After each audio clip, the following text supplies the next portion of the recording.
உன் வாழ்க்கையில் குழந்தை வராதது தண்டனை இல்லை, ஏன் தாமதமாகிறது என்பதை ஐயப்பன் போ சொல்கிறார். குழந்தை பாக்கியம் மனிதனின் வாழ்க்கையில் மிகப்பெரிய ஆசீர்வாதம். ஆனால் சிலருக்கு அது தாமதமாக வருகிறது, சோதனையாக வருகிறது. இன்று லட்சக்கணக்கான பக்தர்கள் ஐயப்பன் முன் கேட்கும் ஒரே வேண்டுகோள், ஐயப்பா எங்களுக்கு ஒரு குழந்தை வரம் தாரு. இன்று அந்த பக்தருக்கே ஐயப்பன் தரும் அருள் வார்த்தைகளை கேட்கலாம்.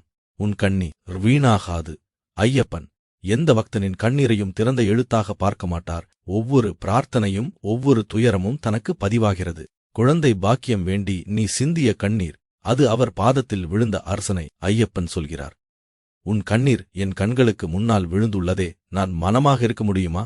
நான் தாமதிக்கலாம், ஆனால் தவறமாட்டேன். குழந்தை இல்லாததின் வலி ஒவ்வொரு நாளும் உன்னை காயப்படுத்தலாம். ஆனால் ஐயப்பன் தாமதிப்பதற்கு ஒரு புனிதமான காரணம் உண்டு. அவர் தரும் சிசு ஆரோக்கியமானதாகவும் நல்ல குணம் கொண்டதாகவும் பாக்கியமாகவும் இருக்க அவர் நேரம் பார்த்து கொண்டிருக்கிறார். ஐயப்பன் சொல்லுகிறார், நான் கொடுப்பது ஒரு குழந்தை மட்டும் அல்ல, ஒரு வரம்.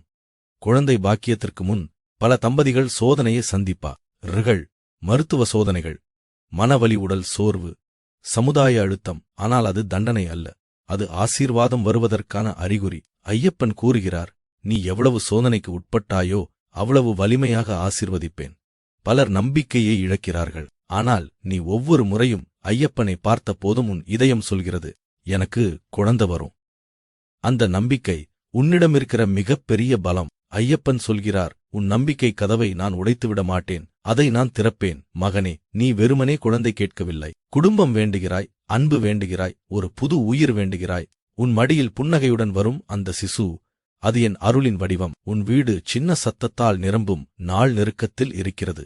இந்த ஆண்டு உன் வாழ்க்கையில் நல்ல செய்தி வரும். உன் நெஞ்சில் இருந்த பாரம் உன் குழந்தையின் பிஞ்சு விரல்களால் நிரப்பும். நீ அனுபவித்த துயரம் இரட்டிப்பு மகிழ்ச்சியாக மாறும். குழந்தை பாக்கியம் வேண்டி வரும் பக்தரே, ஐயப்பன் உன்னை மறந்துவிடவில்லை. உன் நேரம் வருகையில் அவர் தாமதமில்லாமல் தருவார். நம்பிக்கை இழக்காதே, அவர் உனக்காக தயாராக இருக்கிறார். ஸ்வமிய சரணம் ஐயப்பா.